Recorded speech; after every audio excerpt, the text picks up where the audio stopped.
Bismillahirrahmanirrahim. Assalamualaikum warahmatullahi wabarakatuh. Waalaikumsalam warahmatullahi wabarakatuh. Alhamdulillah, wassalatu wassalamu ala Rasulillah wa ala alihi wa sahbihi wa mawalah wa la hawla wa la quwata illa billah. Rabbi syrah li sadri wa yassir li amri wa hlul 'uqdatam min lisani yafqahu qawli amma ba'd. Segenap pemirsa Ibaska TV, kaum muslimin wal muslimat, abi, umi, wali santri, BPTK Ibnu Abbas, dan juga seluruh pemirsa dimanapun Anda berada, insya Allah semoga senantiasa dirahmati oleh Allah Subhanahu wa Ta'ala.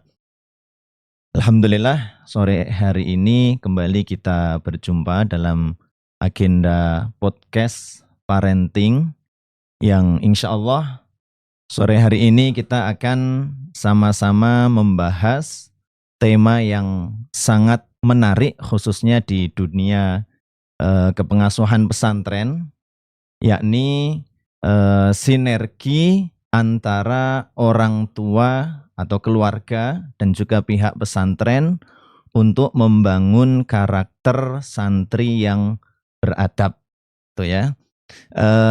Alhamdulillah di tengah-tengah kita sudah hadir narasumber yang begitu luar biasa nanti yang insya Allah akan sharing ilmu kepada kita semua seputar tema tersebut, yang mana beliau ini memang pakar di bidangnya.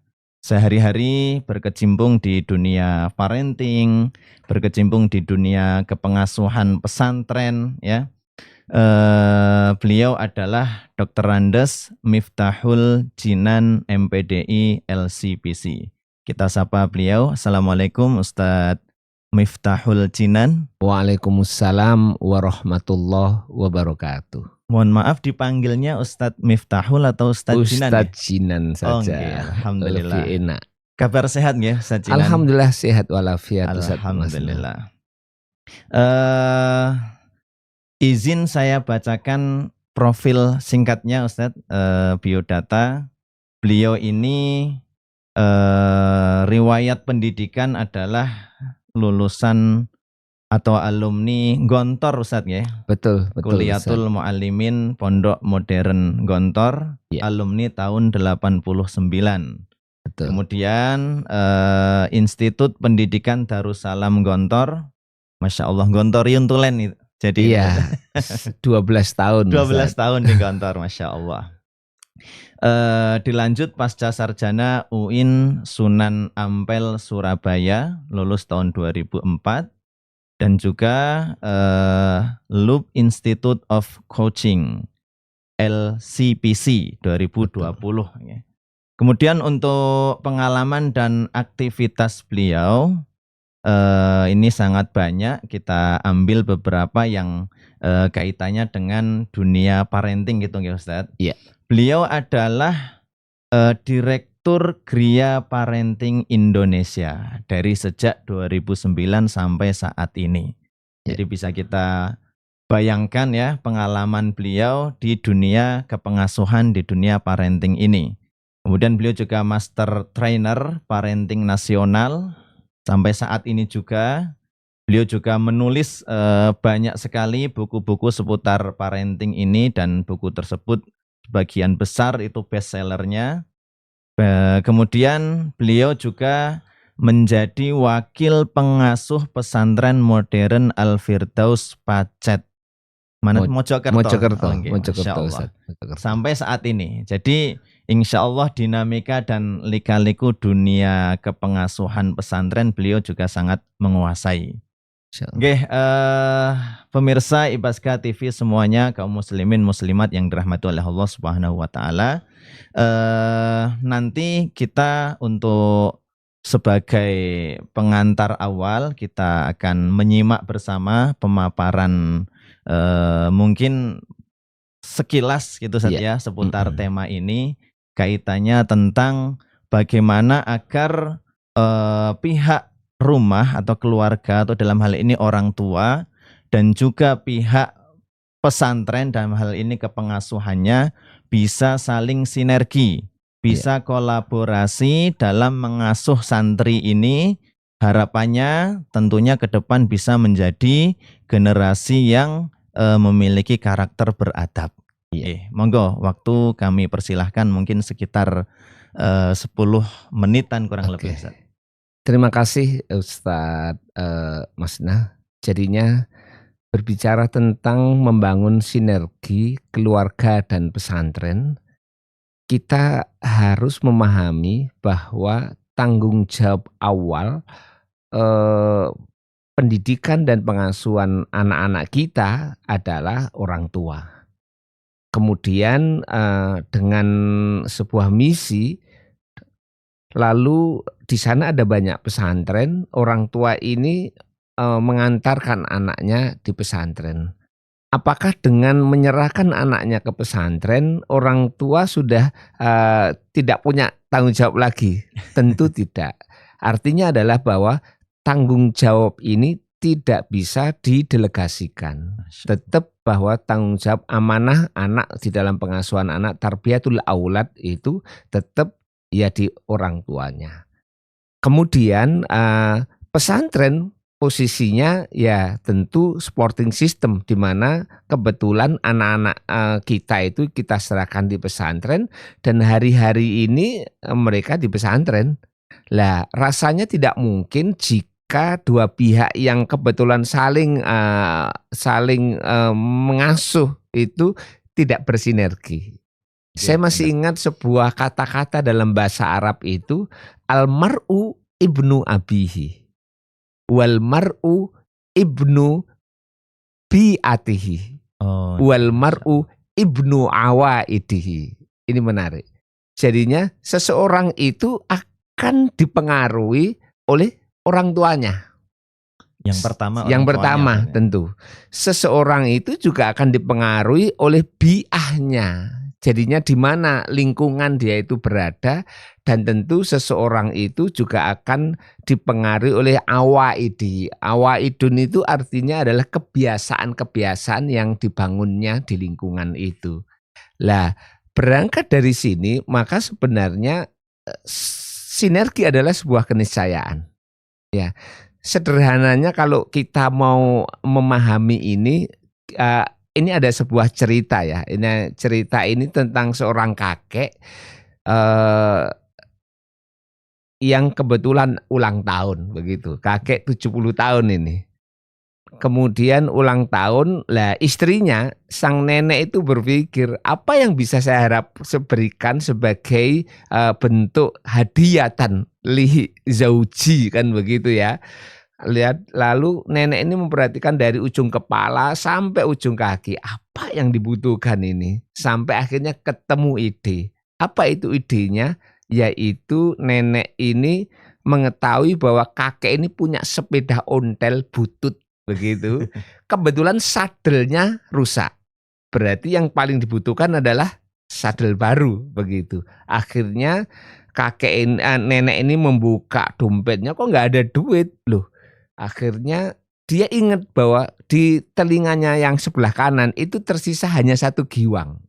Dia ambil giwang itu, dibawa ke mana itu, ke pasar, dijual.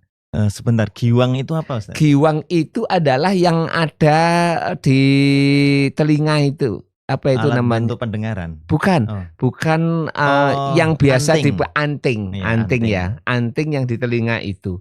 Kemudian tinggal 1 karena yang 1 hilang. Dibawa ke pasar, dijual. Sebagian hasil penjualannya dibelikan yang namanya sadel, sebagiannya disimpan. Akhirnya sadelnya sudah diperoleh, dibungkus dengan yang baik, kemudian diberikan. Wahai suamiku, selamat dan ini hadiah dariku.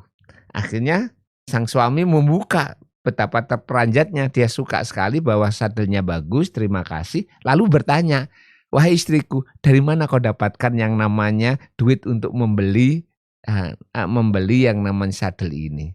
Lalu sang istri menjawab, aku jual antingku yang tinggal 1 itu dan saya belikan sadel ini, sebagian masih saya simpan.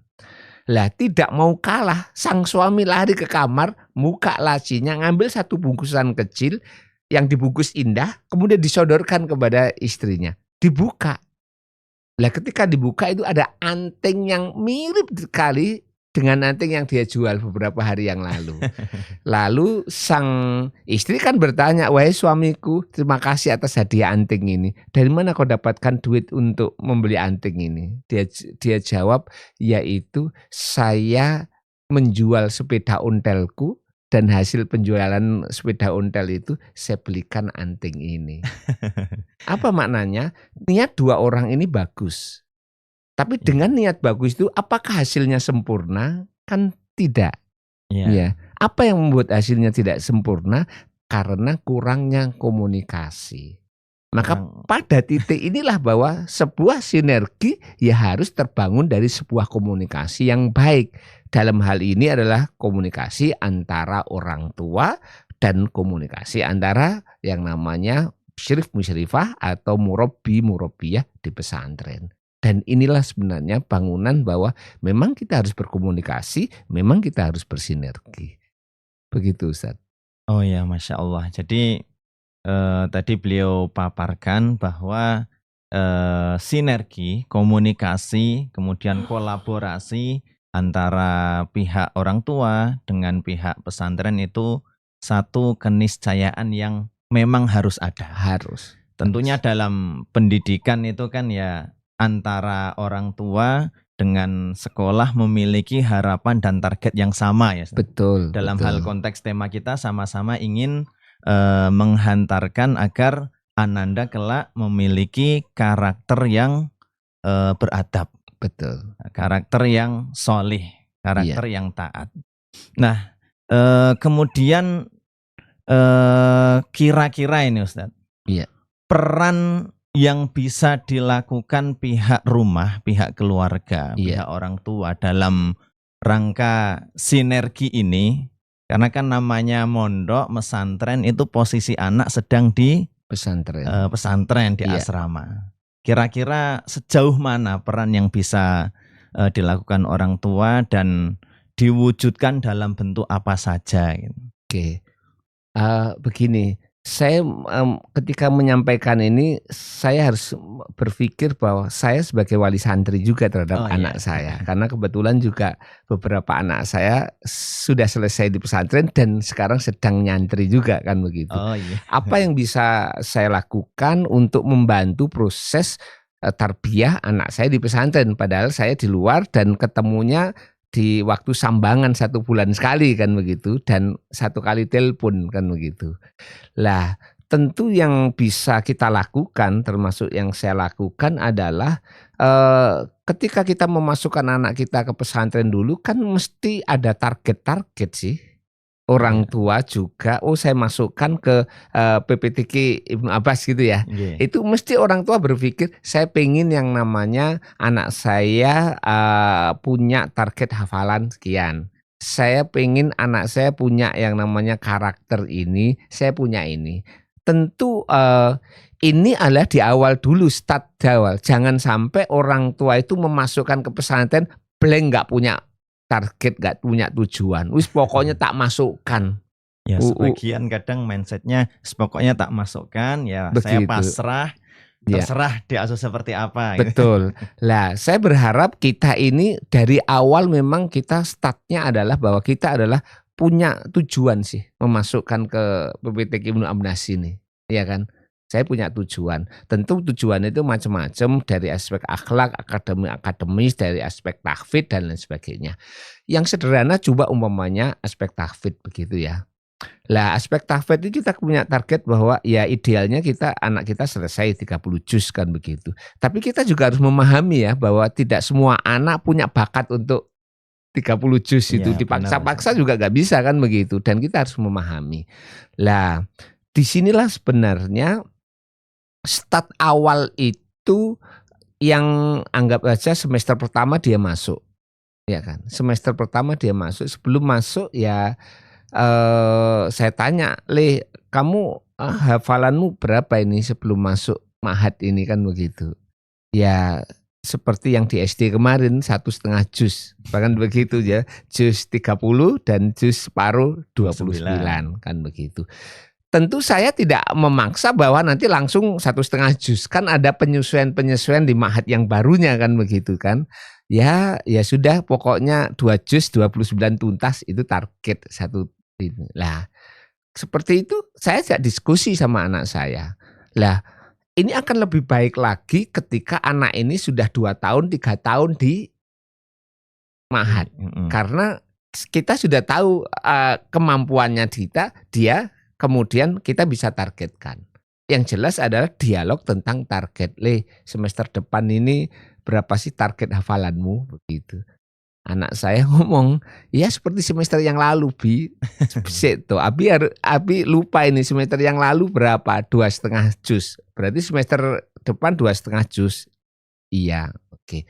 Abi kok pernah ada qaul bahasa Arab, barang siapa yang hari ini lebih baik dari kemarin itu maka dia beruntung, barang siapa yang hari ini lebih sama dengan kemarin maka merugi, barang siapa yang hari ini lebih jelek maka dia terlaknat. Menurut kamu makom kamu di mana kalau dengan sama kan begitu tuh. Ya sudah Bi, tak tambahin jadi 3 juz. Oke, target itu kan 3 juz. Lah itu adalah bantuan yang pertama yang bisa kita bantu untuk anak-anak kita. Berarti orang tua ikut memantau, ikut mengawal proses perkembangan anak-anak. Betul. Di dalam konteks ini bantuan pertama adalah membimbing anak mempunyai goal. Oh iya.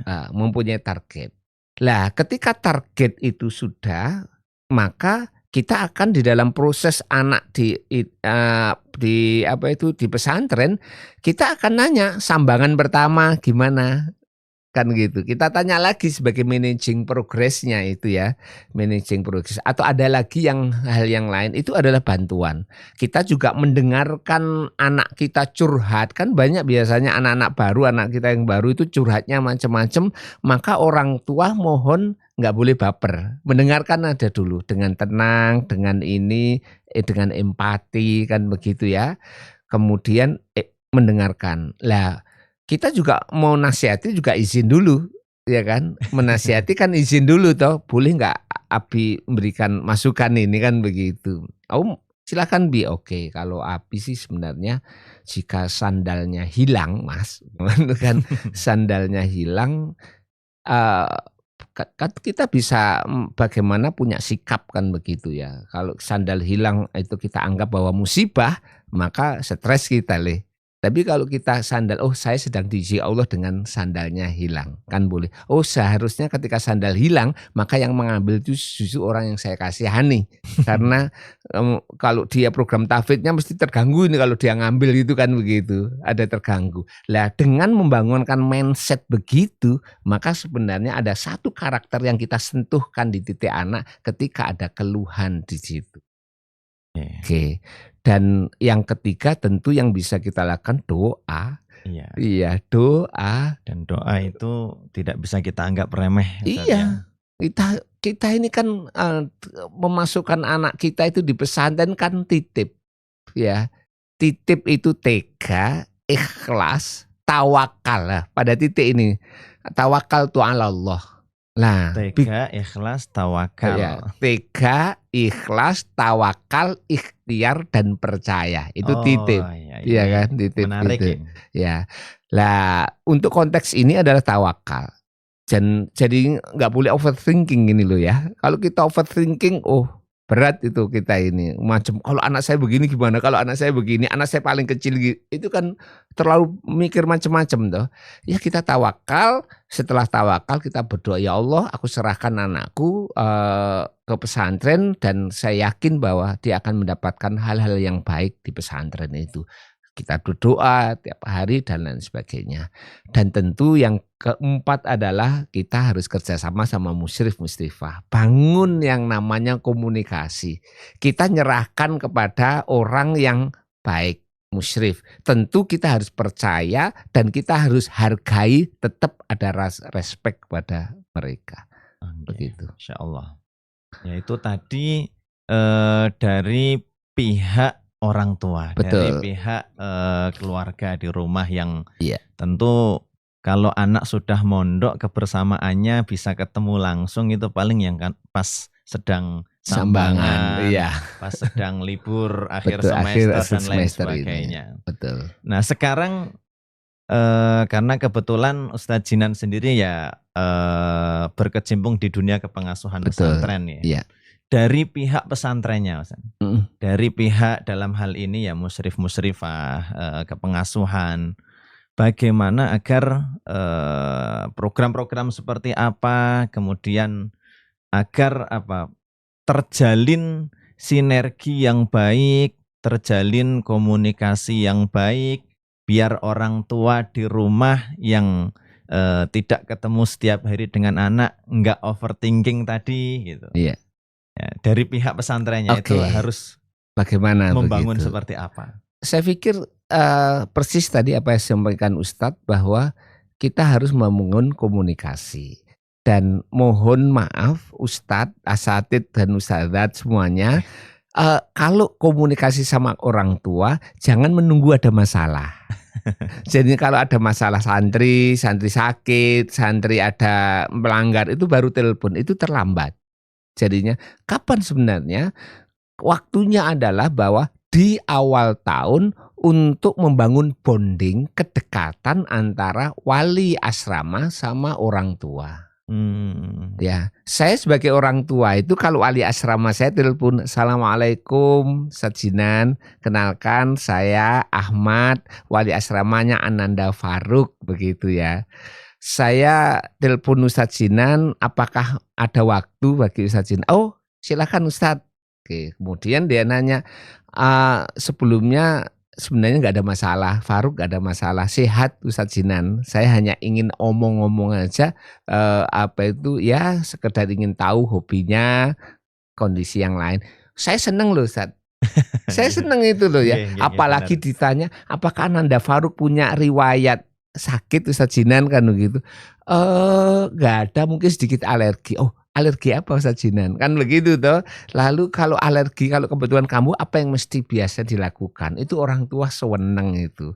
Apalagi seneng dan merasa senang gitu loh. Oh, perhatian ya. Apalagi kalau ditanya begini, apa sih harapan Ustadz Jinan dengan memasukkan Ananda Faruk ke ke pesantren kita ini? Begitu, orang kan banyak cerita, terakhir ditambahi, apa sih pesen Ustadz Jinan untuk saya supaya ketika saya bersosialisasi dan berinteraksi dengan Ananda Faruk. Nah, berarti kata kuncinya adalah bahwa bangun komunikasi sebelum munculnya masalah. Sejak awal bonding tadi, niatnya adalah bangun bonding, kedekatan antara wali asrama sama orang tua. Tentu kita tidak mengharapkan, tidak berpikir bahwa wali asrama dulu, bisa saja orang tua juga di awal-awal tahun belum ada masalah, bisa nelpon kepada wali asrama. Jadinya ini proaktif lah dua-duanya. Ya, sama-sama proaktif, nggak nunggu, nggak saling menunggu begitu ya. Karena masalahnya ini manusia loh ini ya. Ini sesuatu yang paling berharga bagi orang tua. Tentu orang tua juga punya. Saya yakin kalau di awal-awal tahun wali asrama ditelepon orang tua juga siap insya Allah, ya kan. Dan orang tua juga siap juga ditelepon wali asrama diskusi tentang anaknya, hobinya, tentang penyakitnya, tentang kesukaannya, tentang karakternya. Saya kira itu luar biasa untuk membangun sinergi itu. Kalau berdasarkan pengalaman Ustadz sebagai pengasuh tadi ya, di pesantren apa tadi Ustadz? Di pesantren Al-Firdaus. Dalam rangka terciptanya komunikasi dan sinergi yang bagus antara pihak pondok dan pihak orang tua, apakah mungkin pernah mengalami tantangan-tantangan apa begitu Ustaz? Tentu. Jadinya ada banyak tantangan yang dihadapi ketika ingin membangun komunikasi yang harmonis antara orang tua dan yang namanya wali asrama atau musyrif dan musyrifah. Satu sisi kadang-kadang kesibukan orang tua, kan begitu ya, di mana kita kontak, gimana kita ini agak sulit. Itu juga tantangannya. Dan kami juga memahami memang kesibukan orang tua itu. Lah, Tantangan yang selanjutnya adalah, justru malah kebalikannya. Kebalikannya ada. Kebalikannya, orang tua punya kepedulian yang sangat tinggi, buka kurung kekhawatiran, begitu ya. Sehingga pengennya itu setiap hari harus ada foto anaknya, kan Nah, ini begitu tuh. biasanya santri-santri baru ini wabil Santri-santri khusus. baru, wabil khusus, dan foto itu kadang-kadang pengennya yang close up gitu ya, yang deket begitu. Padahal anaknya nggak nyaman di foto seperti itu. Ini juga akan proses yang namanya mengganggu. Kemudian yang ketiga juga kadang-kadang pola komunikasi, ya kan? Pola komunikasi. Jadinya kami beberapa kali menghadapi orang tua yang tiba-tiba komplain, ya kan? Komplain tentang anaknya. Loh, kenapa komplain? Dia mendapatkan informasi dari anaknya. Lah, belum tabayun kepada kita, tiba-tiba sudah melakukan komplain. Itu cukup menantang. Padahal sebenarnya adalah bahwa orang tua ditelepon anak, kebetulan anak mengalami keluhan begitu, maka sebaiknya adalah orang tua tabayun dulu. Beda tabayun dengan komplain, itu beda. Iya, benar. Ya, jadinya istilahnya begini, "Assalamualaikum Ustadz, hari ini Ananda telepon saya Ustadz. Apa itu Ananda kok kebetulan mengeluh, yaitu dibully verbal oleh temennya yang namanya ini. Gimana ini Ustadz?" Itu tabayun itu. Oke, kan tentu ustadznya yang baik, "Terima kasih Bunda atas yang namanya apa itu infonya." Ya, terkait dengan ini kebetulan saya juga dapat informasi yang pertama dari Bunda. Tentu setelah mendapatkan informasi ini kami akan segera yang namanya mencari info yang sesungguhnya. Secepatnya kami akan sampaikan ke Bunda lagi. Itu enak, Iya, benar. begitu. Beda dengan, "Ustadz, gimana sih anak saya itu dibully kok ini, itu loh apa itu diomong-omongin gendut itu." Ustadz kan saya harus tahu karena tiap hari Ustadz satu apa itu bersama dengan anak saya, kok membiarkan. Lah kaget itu. Padahal Ustadz ini kan harus mendampingi yang namanya puluhan santri itu. Nah, ini Iya Ustaz. kan? Puluhan, nggak mungkin semua dipantau, dan anak pun kalau dipantau terus tiap hari juga nggak suka. Nggak suka kan? Ya kadang-kadang lepas, kadang-kadang didekati, kadang-kadang ini dan lain sebagainya. Jadinya memang disinilah sebenarnya perlunya ya lebih bijak, lebih jembar atine begitu di dalam menghadapi informasi-informasi dari anak-anak kita, begitu. Itu tadi tantangan-tantangan yang Ustadz Jinan mungkin dalam hal ini sebagai pihak pengasuh pesantren gitu ya. Betul, betul. Karena obrolan kita ini menarik Ustadz, karena kebetulan narasumber kita Ustadz Jinan ini juga selaku wali santri, Wali santri. posisinya juga di sisi lain pengasuh pesantren. Betul. Sehingga bisa sharing dari dua Arah. pihak, dua arah ini tadi. Nah, berikutnya Ustadz, kalau ya katakanlah sudah kadung terjadi ketidakharmonisan sinergi itu tadi. Betul. Strategi-strategi yang bisa dilakukan pesantren untuk memperbaiki itu bagaimana kira-kira? Oke. Pertama kita harus yakin betul bahwa komunikasi yang harmonis, sinergi ini betul-betul akan berdampak pada anak-anak kita. Iya. Itu keyakinan itu harus dua-duanya kuat, ya kan? Orang tua juga harus memahami ketika tidak ada sinergi antara orang tuanya dengan musyrif-musyrifahnya, mesti akan berdampak pada anaknya. Ya, ini harus diyakini bersama, orang tua juga yakin, musyrif juga yakin. Kenapa masalahnya? Anak mesti akan merasakan itu. Nggak bisa enggak, karena mereka anak ini bersentuhan dengan dua orang ini secara hati. Dengan orang tuanya tentu, kemudian dengan dengan musyrifnya juga tentu. bayangkan ketika tidak terjadi sinergi yang bagus, komunikasi yang bagus, tiba-tiba orang tua datang, terus kemudian orang tua dengan mudahnya anaknya curhat kepada orang tuanya, lalu orang tuanya menimpali dengan kata-kata begini, iya itu memang musyrifmu itu. Abi juga agak kurang respect itu terhadap musyrifmu itu. Apa yang terjadi?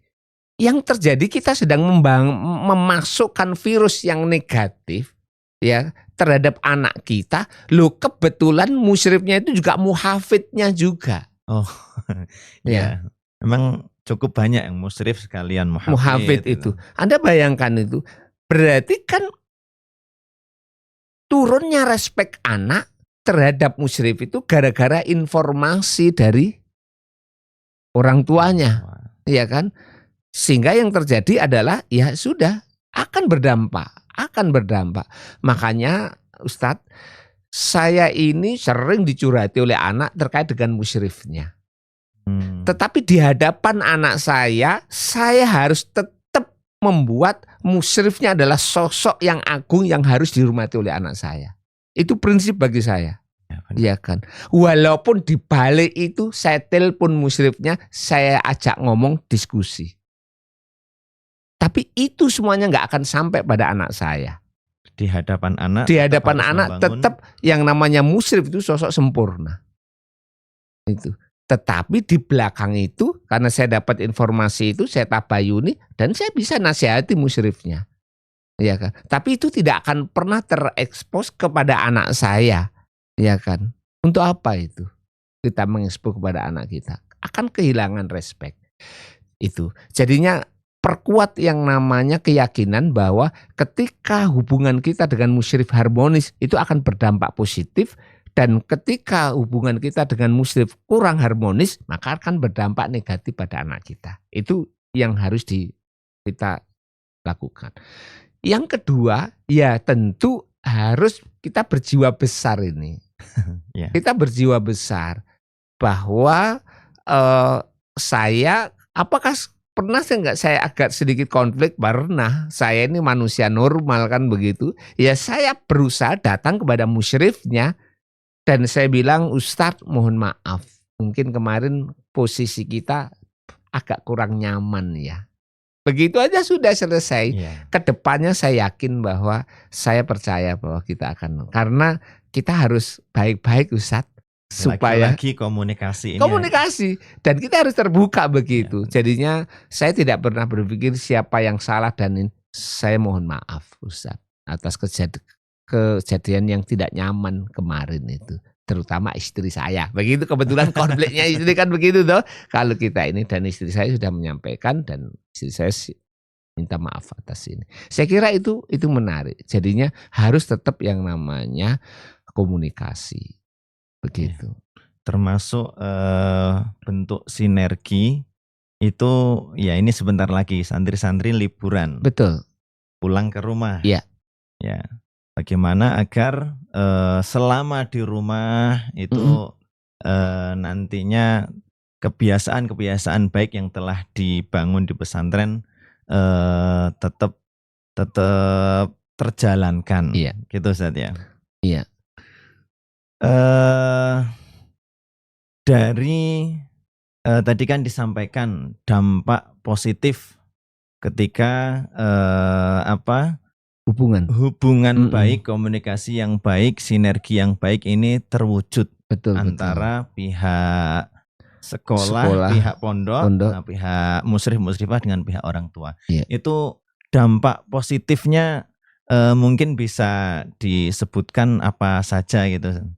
Iya, tentu dampak positifnya tadi sudah saya sampaikan beberapa hal bahwa anak itu akan merasa nyaman bahwa dia punya dua orang tua ini. Yeah. Di rumah orang tuanya dan di pesantren adalah musyrif-musyrifahnya. Itu mesti ada kenyamanan lebih. Terus yang kedua tentu respect. Respect anak terhadap orang tuanya, terhadap musyrifnya juga saya kira tetap bagus. Terus dampak yang ini tentu akademisnya juga akan bagus, karakternya juga akan tumbuh lebih kuat dan hal-hal yang lain itu. Ya. Nah, Saya tertarik tadi Ustadz menyampaikan terkait dengan bagaimana pembiasaan di rumah karena sebentar lagi liburan ini tuh. Liburan, Iya, benar Ustaz. iya, itu menarik sekali Ustadz. Jadinya saya berharap Bapak Ibu wali santri termasuk saya sendiri, apa yang bisa kita lakukan supaya amaliyah yaumiyah itu di pesantren tetap berjalan begitu. Ketika anak saya pulang, anggap aja jam 10 sampai rumah. Ya, Iya. biasanya habis itu tak suruh istirahat, lah habis asar atau habis maghrib saya ajak diskusi. Saya ajak diskusi, liburnya berapa hari ini? 15 hari, Bi. Kapan pulang? Kapan kembali? Kadang-kadang anak saya baru datang sudah ditanya kapan pulang kan begitu tuh. Lalu saya tanya, apa sih target yang diamanahkan pesantren terhadap kamu selama liburan ini? Itu penting kita ini, Ya, dan supaya kita pesantren mendengar. pasti menitipkan beberapa target-target Betul, selama liburan gitu. itu murojaahnya, kemudian juga jamaahnya, terus juga membantu orang tuanya, silaturahmi dan lain sebagainya. Itu kita dengarkan. Nah, habis kita dengarkan, kita tanya lagi, apa yang namanya target kamu sendiri selain pesantren? Kita juga harus mendengar suara anak kan begitu. Saya pengen rekreasi lebih di ke satu tempat. Oke, nanti kita diskusikan. Ada lagi. Lah, setelah itu Ustadz, baru kita kembalikan lagi kepada daily rutin anak-anak di rumah. Bahwa ini kapan waktunya, anggapnya tilawahnya kapan, murojaahnya, jamaahnya kapan, pakai handphonenya kapan, kan begitu tuh. Supaya apa? Supaya betul-betul karena anak-anak kita itu di pesantren sudah ini bangun jam sekian ini. Lah di rumah kalau nggak dikelola dari awal tentang target-target dan daily rutinnya al-amal yaumiyah, maka lepas loh itu. Bisa-bisa minas sobah ilal lail gadget terus itu. Kadangkala yang dikeluhkan pihak pesantren, pihak kepengasuhan dalam hal ini, begitu setelah liburan, katakanlah 2 pekan, awal balik lagi ke pondok itu kayak bangun dari awal lagi. Dari awal, iya, karena memang tidak dibiasakan di rumah dan mohon maaf mindset beberapa wali santri ada yang perlu diperbaiki. Apa itu mindsetnya? Anakku di pesantren sudah capek. Ini biarlah di rumah itu rekreasi santai. Akhirnya nggak diapa-apakan itu. Dan orang tua nggak berani menegur padahal sudah jelas ini sudah adzan. Waktunya jamaah di masjid toh. Kan begitu. Tapi orang tua ini membiarkan anaknya main gadget. Itu kan merusak. Terutama gadget. Gadget itu kalau masalahnya. di pondok kan itu dilarang. Betul. Begitu libur di rumah santri ada tentunya namanya masih muda gitu. Betul. Wah, ini untuk kesempatan bisa sepuas-puasnya dan lain sebagainya. Iya. Berarti ya orang tua tetap harus selama masa liburan ini betul harus kalau bahasa Jawanya greteh untuk ini. Ngoyak-ngoyak ini dan lain betul. sebagainya. Dan karakter-karakter bisa ditumbuhkan Ustadz. Jadi contoh umpamanya anak-anak kita di pesantren sudah terbiasa merapikan lemarinya. Terbiasa merapikan ranjangnya. Terbiasa nyuci sendiri. Di rumah harus. Mereka punya kamar. Maka tanggung jawab ini saya serahkan. Nah ini kamarmu. Maka selama kamu liburan. Maka ini tanggung jawab 100% kepada kamu. Itu harus kita serahkan itu. Kemudian setiap hari kita lihat, oke, Umi bantu ya untuk merapikan spraymu, kan begitu toh. Kadang-kadang kan kita menegurnya harus begitu. Kadang-kadang kalau kita spraymu kotor itu loh, nggak nyaman toh. Oke, Umi bantu ya untuk merapikan spraymu. Kamu merapikan yang mana? Nah, enak itu. Dibantu gitu ya. Iya. Pak. Menarik sekali obrolan kita sore hari ini Ustadz. Tadi banyak pesan-pesan yang begitu luar biasa, begitu berharga disampaikan oleh beliau Ustadz Jinan, baik dalam konteks beliau sebagai orang tua Wali santri santri. sebagai wali santri maupun juga dalam konteks beliau sebagai pengasuh pengelola pondok gitu. Namun ternyata waktu kita terbatas, Ustaz. Iya. Bentar lagi kemungkinan sudah mancing waktu maghrib. Nggih. Sebelum nanti kita tutup, kita akhiri obrolan podcast kita sore hari ini, mungkin pesan atau tips yang ingin Ustadz sampaikan, baik itu kepada keluarga, kepada wali santri dalam hal ini, maupun kepada pihak pesantren dan masyarakat luas lainnya tentunya. Oke, kami Iya, persilahkan. pesan saya sesuai dengan kalimat tadi, wal mar'u ibnu awaidihi. Insya Allah anak-anak kita akan sebentar lagi akan liburan. Dan ayo kita biasakan, kita bangun sebuah lingkungan di rumah seperti lingkungan di pesantren. Itu yang pertama. Terus yang kedua adalah bangun kebiasaan-kebiasaan yang positif. Karena akhlak, karakter itu terbangun dari kebiasaan-kebiasaan. Insya Allah anak-anak kita di pesantren sudah punya kebiasaan-kebiasaan itu. Dan waktunya di rumah, ketika di rumah 15 hari ini jangan sampai putus kebiasaan itu. Kebiasaan untuk sholat jamaah, kebiasaan untuk tilawah, kebiasaan untuk peduli terhadap lingkungannya, kebiasaan untuk silaturahmi, itu insya Allah akan membantu membangun karakter atau akhlak Islami pada anak-anak kita. Begitu Ustaz. Oke, jazakumullah khairan katsiran. Ini Wa tadi iyyakum. sharing pengalaman, sharing ilmunya yang begitu luar biasa, Ustaz. Pemirsa Ibaska TV semuanya yang dirahmati oleh Allah Subhanahu wa taala. Demikian tadi untuk sharing ya seputar sinergi kolaborasi antara orang tua dan pihak pesantren dalam hal mewujudkan karakter anak-anak, karakter santri-santri yang beradab ya. Semoga kita semua bisa memetik hikmah, mengambil ilmu dari apa yang tadi di-sharingkan. Ya, sebagai penutup ya, Kak saya pribadi dalam hal ini yang memandu podcast sore hari ini barangkali banyak kekurangannya, mohon dimaafkan. Kita tutup Ustadz untuk podcast kita Terima kasih, dengan membaca hamdalah dan doa kafaratul majelis. Alhamdulillahirabbil Alhamdulillahirabbil alamin. Subhanakallahumma bihamdika asyhadu an la ilaha illa anta astaghfiruka wa atubu ilaik. Sekali lagi kita haturkan terima kasih yang sebesar-besarnya kepada Ustaz Miftahul Jinan ya. Semoga ilmu-ilmu yang beliau sampaikan ya menjadi pahala jariah insyaallah. Amin amin ya rabbal alamin. Gitu. Assalamualaikum warahmatullahi wabarakatuh. Waalaikumsalam warahmatullahi wabarakatuh.